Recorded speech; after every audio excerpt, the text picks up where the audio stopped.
স্বাগত জানাচ্ছি বিশ্ব সংবাদে। চলুন দেখে আসি আজকের গুরুত্বপূর্ণ হেডলাইনগুলি। রাশিয়া ইউক্রেনে ক্ষেপণাস্ত্র হামলা করে গুড়িয়ে দিয়েছে হ্যারি পটার দুর্গটি। হামলার কথা স্বীকার করল ইউক্রেন। থমথমে ইসরায়েল, যে কোনো মুহূর্তে গ্রেপ্তার হতে পারেন নেতানিয়াহু। 7 মাস কেটে গিয়েছে, এখনো থামেনি ইসরায়েল ও হামাসের যুদ্ধ। এর মধ্যেই আন্তর্জাতিক অপরাধ আদালত বা ইন্টারন্যাশনাল ক্রিমিনাল কোর্ট ইসরায়েলের প্রধানমন্ত্রী বেঞ্জামিন নেতানিয়াহুর বিরুদ্ধে গ্রেপ্তারি পরোয়ানা তৈরি করেছে।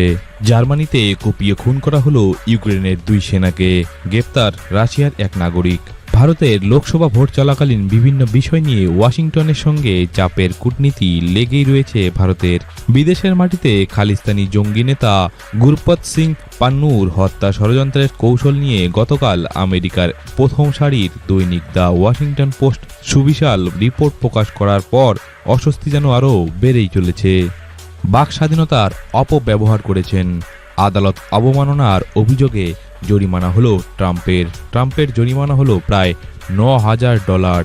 শারীরিক সম্পর্ক নিয়ে মুখ না খুলতে পর্ন তারকা স্টার্মিকে প্রায় $1,30,000 ঘুষ দেওয়ার অভিযোগে ট্রাম্পের বিরুদ্ধে ফৌজদারি মামলা চলছে। নিউ ইয়র্কের ম্যানহাটন আদালতে মুখ খোলার বিষয়ে আদালত কিছু বিধিনিষেধ জারি করেছিল হোয়াইট হাউসের প্রাক্তন প্রেসিডেন্টের ওপর, কিন্তু বিচারক জুয়ান এম মার্চান জানিয়েছেন ট্রাম্প তার স্বাধীনতার অপব্যবহার করেছেন। তার বিরুদ্ধে আনা 10 দফা আদালত অবমাননার অভিযোগের মধ্যে 9টি ক্ষেত্রেই প্রমাণ মিলেছে। বাংলাদেশের জনপ্রিয় ব্র্যান্ড উচ্চারণ, সেই ব্র্যান্ডের সঙ্গীত শিল্পী এনামুল কবির রেবেল। জানা গিয়েছে সঙ্গীত শিল্পীর কাছ থেকে উদ্ধার করা হয়েছে কোটি টাকার ক্রিস্টাল মেথস নামক ভয়ঙ্কর মাদকের। ঢাকা পুলিশ 26শে এপ্রিল রাতে রাজধানীর রামপুরা এলাকা থেকে তাকে গ্রেপ্তার করেছে। ভারত এগিয়ে চলছে সুপার পাওয়ার হওয়ার লক্ষ্যে, কিন্তু এখনও ভিক্ষা করছে পাকিস্তানের বিরোধী নেতা মৌলানা ফজলুর রহমান সংসদে তার প্রথম ভাষণে এমনটাই বলেন। বাংলাদেশের প্রধানমন্ত্রী শেখ হাসিনা জুলাই মাসের প্রথম দিকে ভারত সফরে আসবেন। ভারতে এখন চলছে লোকসভা নির্বাচন। 4ই জুন ফল প্রকাশ হবে, তাই সম্ভবত ভারতের নবনির্বাচিত প্রধানমন্ত্রীর সঙ্গেই শেখ হাসিনার প্রথম দ্বিপাক্ষিক বৈঠক হতে চলেছে। ফের রক্তাক্ত আফগানিস্তান, মসজিদে ঢুকে হামলা বন্দুকবাজের। এলোপাথারি গুলিতে নিহত হয়েছে 6 জন। প্যালেস্টাইনপন্থী বলে জেএনইউর আবেদন ফেরালেন মার্কিন রাষ্ট্রদূত। আমেরিকা থেকে সোজা ভারতেও আমেরিকার প্রথম সারির বিশ্ববিদ্যালয়ে ইসরায়েল বিরোধী বিক্ষোভের আঁচ এসে পড়ল ভারতেও। গত কয়েকদিন ধরে জওহরলাল নেহরু বিশ্ববিদ্যালয়ের অর্থাৎ জেএনইউর পড়ুয়ারা প্যালেস্টাইনপন্থী পোস্টার দিয়েছে ক্যাম্পাসের একাধিক অংশে। ইসরায়েলে পরপর হামলা চালাচ্ছে হিজবুল্লাহ। উত্তর ইসরায়েলে যে কোনো সময়ে এই জঙ্গি গোষ্ঠীর সদস্যরা হামলা চালাচ্ছে। ফলে আইডিএফ এর অর্থাৎ ইসরায়েলি ডিফেন্স ফোর্সের পাশাপাশি সেখানকার স্থানীয় মানুষও হিজবুল্লাহকে পাল্টা উত্তর দিতে তৈরি। গুপ্তচর এজেন্ট বানানোর পর বছরের পর বছর করা হয়েছে যৌন শোষণ। এইরকমই চাঞ্চল্যকর তথ্য প্রকাশ করল পুরনো রুশ গুপ্তচর আলিয়া রোজা। ভুয়ো বার্থ সার্টিফিকেট বানিয়ে শতাধিক রোহিঙ্গাদের ভোটার কার্ড দেওয়া হয়েছে। এই নিয়ে একটি মামলা চলছে বাংলাদেশের হাইকোর্টে। আর এই জাল নথি বানানোর প্রক্রিয়ায় জড়িত থাকার অভিযোগে এবার সাময়িকভাবে বরখাস্ত হল এক আধিকারিক। শিশু খাদ্য অতিরিক্ত চিনি মিশিয়ে ইতিমধ্যেই কাঠগড়ায় সেরেলেক কোম্পানি। এবার দক্ষিণ এশিয়া, আফ্রিকা এবং দক্ষিণ আমেরিকার মতো কম উন্নত দেশগুলোতে অভিযুক্ত সুইজারল্যান্ডের বহুজাতিক সংস্থা নেসলের বিরুদ্ধে। এই দেশগুলির তালিকায় ভারতও রয়েছে। এবার হয়তো ছবি পাঠাতে লাগবে না ইন্টারনেট, হোয়াটসঅ্যাপ থাকলে হয়তো এটাও সম্ভব হতে পারে, এমনটাই দাবি করতে চলেছে মেটা। সম্ভবত এ নিয়ে কাজও চলছে। শক্তি হারাচ্ছে ইউক্রেন, ফের বন্দরনগরী ওডেসায় আছড়ে পড়ল রুশ মিসাইল, মৃত্যু হয়েছে 4 জনের। মার্কিন বিশ্ববিদ্যালয়ে প্রবল ইহুদি বিদ্বেষী বিক্ষোভ চলাকালীন ক্যাম্পাসে ইহুদি পড়ুয়াদের ঢুকতে বাধা দিয়েছে বিক্ষোভকারীরা। অশনি সংকেত, টেসলা থেকে চাকরি যাচ্ছে বহু কর্মীর। প্রথমেই কাজ খোয়ালেন মাস্কের সংস্থার 2 উচ্চপদস্থ আধিকারিকের। ফিলিস্তিনের অবরুদ্ধ ছিটমহল গাজায় ইসরায়েলের বিমান হামলায় অন্তত 40 জন ফিলিস্তিনি নিহত হয়েছে। এদের মধ্যে অর্ধেকের বেশি নিহত হয়েছে গাজার দক্ষিণাঞ্চলীয় শহর রাফায়। করোনা টিকায় পার্শ্ব প্রতিক্রিয়া বা সাইড এফেক্ট রয়েছে, এমনটাই আদালতে স্বীকার করে নিল অ্যাস্ট্রাজেনেক। ভ্যাকসিন দেওয়ার ফলে মানব শরীরে রক্ত জমাট বাঁধা সংক্রান্ত একটি বিরল সমস্যা দেখা দিতে পারে। অ্যাস্ট্রাজেনেকা স্বীকার করেছে কোভিডশিল্ড ভ্যাকসিন থেকে মানুষের শরীরে রক্ত জমাট বাঁধতে পারে। কয়েকদিন ধরেই কেনিয়ায় প্রবল বৃষ্টি হচ্ছে, ফুলে ফেপে উঠেছে অধিকাংশ নদী এবং জলাশয়। এর মধ্যেই ঘটে গেল ভয়ঙ্কর দুর্ঘটনা, হরপা বানে উড়ে গেল জলাধার, কাদামাটির তলায় সমাধি ৩৫ জনের, নিখোঁজ বহু। বাংলাদেশের জন্য সুখবর রয়েছে। বাংলাদেশ আবহাওয়া দপ্তর জানিয়েছে ৪ এবং ৫ই মে থেকে শুরু হবে পুরো বাংলাদেশ জুড়ে বৃষ্টিপাত। সোমবার কানাডার প্রধানমন্ত্রী জাস্টিন ট্রুডোর সামনেই স্বাধীন রাষ্ট্রের দাবিতে খালিস্তানি স্লোগান দেওয়ার অভিযোগ উঠল। এই ঘটনার জন্য কানাডার রাষ্ট্রদূতকে তলব করে কড়া প্রতিক্রিয়া জানালো ভারত। জার্মানিতে নিখোঁজ ৬ বছরের শিশু, সন্ধান চালাচ্ছে ১২০০ জনের দল। বিক্ষোভে উত্তাল মার্কিন বিশ্ববিদ্যালয়গুলোতে ক্রমেই বিক্ষোভ আরও তীব্র হচ্ছে। এরই মধ্যে বিশ্ববিখ্যাত হার্ভার্ড বিশ্ববিদ্যালয়ে উড়ল প্যালেস্তানি পতাকা। লাতিন আমেরিকার পেরুর উত্তরাঞ্চলে যাত্রীবাহী একটি বাস খাদে পড়ে যায় এবং ঘটনাস্থলেই মৃত্যু ঘটে ২৫ জনের। আমেরিকায় ফের বন্দুকবাজের হামলা, মৃত্যু ঘটেছে ৩ পুলিশসহ ৪ জনের। তীব্র তাপপ্রবাহে পড়ছে দক্ষিণ পূর্ব এশিয়ার দেশ মায়ানমার। চলতি মাসেই সর্বোচ্চ ৪৮.২ ডিগ্রি সেলসিয়াস ছাড়িয়েছে সর্বোচ্চ তাপমাত্রা। নিরঞ্জন হিরেমাথের মেয়ে নেহা হিরেমাথের মর্মান্তিক হত্যাকাণ্ড আন্তর্জাতিক সীমানা পেরিয়ে নিউ ইয়র্কের টাইমস স্কোয়ারের আলোড়ন তৈরি করেছে। মার্কিন যুক্তরাষ্ট্রের প্রবাসী ভারতীয়রা সেখানে আন্দোলনে সামিল হয়েছিল। নেহার জন্য ন্যায় ও লাভ জিহাদ বন্ধ করার দাবিতে সরব হয়েছে তারা। হিন্দু কিশোরীকে বাঁচান এ জাতীয় ব্যানার ফেস্টুন নিয়েও আন্দোলনে সামিল হয়েছে বহু প্রবাসী ভারতীয় ছাত্র।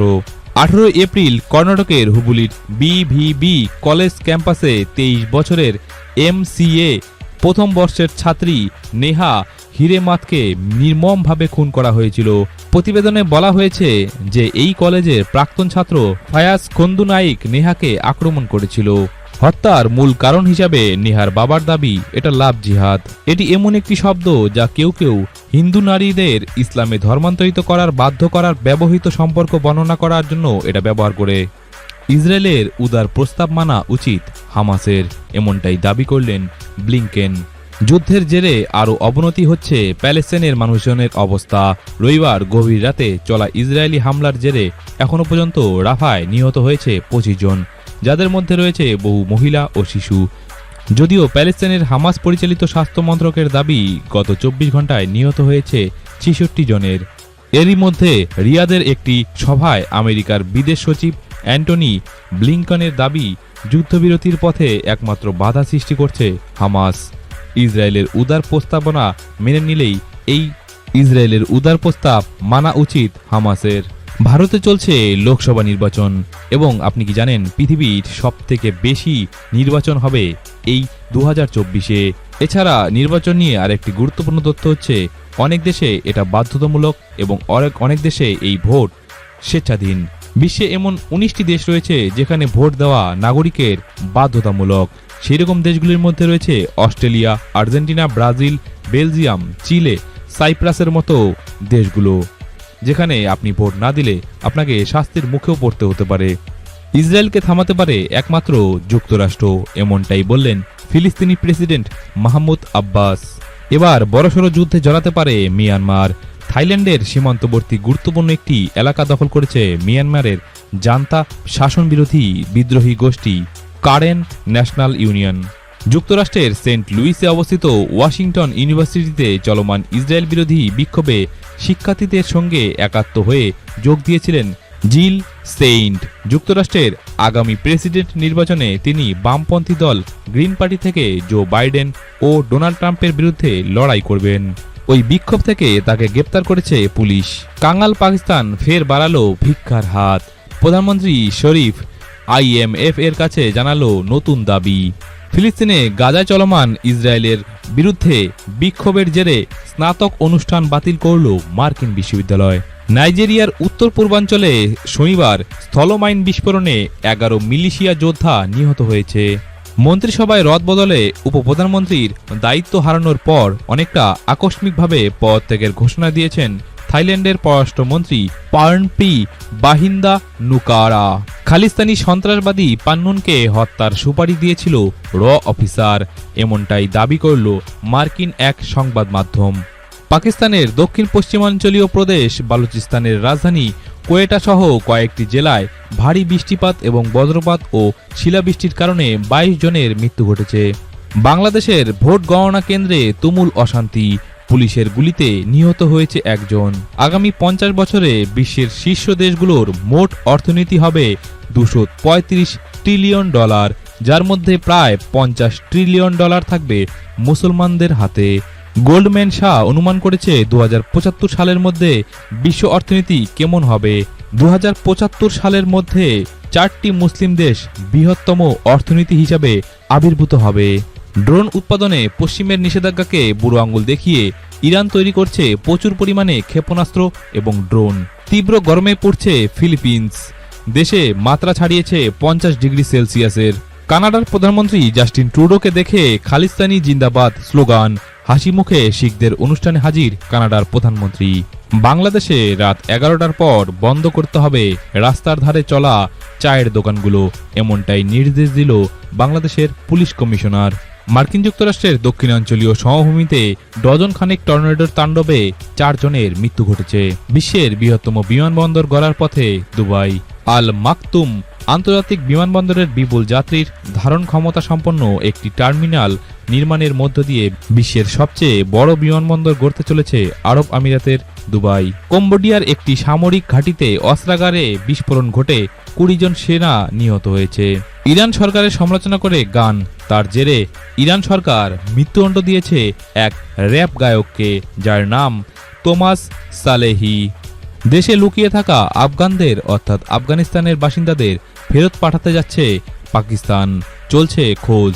বিশ্বের প্রতিদিনের গুরুত্বপূর্ণ খবরের হেডলাইন্স দেখতে সাবস্ক্রাইব করুন বিশ্ব সংবাদ এবং শেয়ার করুন প্রিয়জনদের সাথে। ধন্যবাদ।